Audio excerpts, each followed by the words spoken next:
Hello, this is my first physics lab and today I want to represent to you constant velocity motion using the momentum principle and Newton's second law. My object moves with the constant velocity, so the net force is equal to zero. Here is the momentum principle. Change in momentum is equal to the net force times the change in time. Here is the same in the velocity form, and the next step where I divide it all by the mass. Because the net force is zero, so all that part, should be equal to zero, and that means that the final velocity equal to the initial velocity. In other words, velocity is constant in time. So, the final position equal to the initial position plus the velocity times the change in time. In my video, recorded by my girlfriend, I put the paper ship on the river. The velocity of the river's flow is constant. I measured the observed river's course with my pocket ruler. And its length is 1000 meters. I was surprised too. The mass of my paper ship is about 10 kilograms. It was pretty big. I put the center of system of axis right in the initial position of the ship.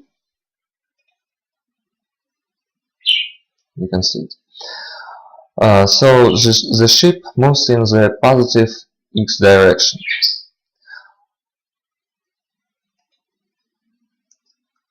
By the 7.5 seconds, my ship comes to the final position 619 meters.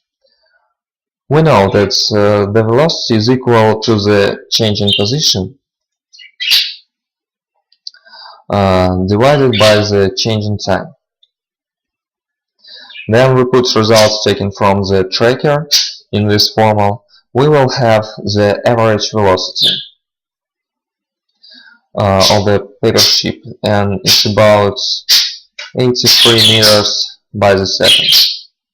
I put all this data to the Python. Let's take a look.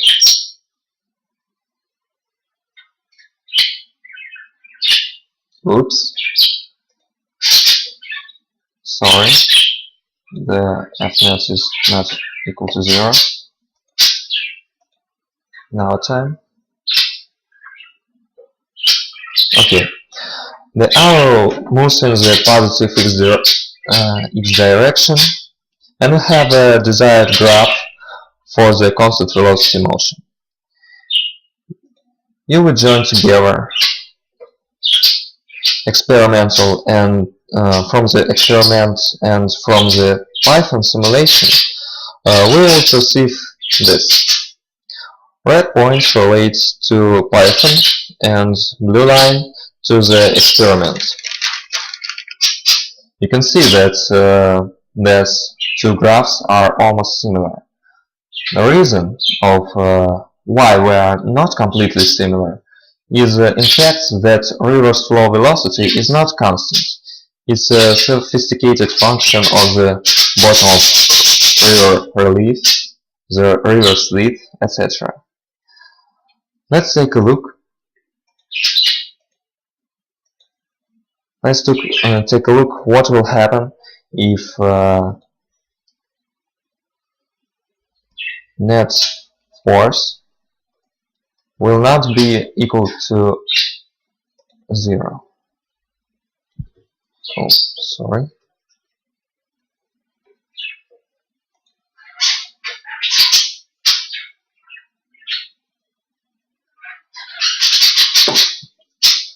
As you can see, velocity isn't constant in that way. And that concludes our analysis of Lab 1, and hope you enjoyed.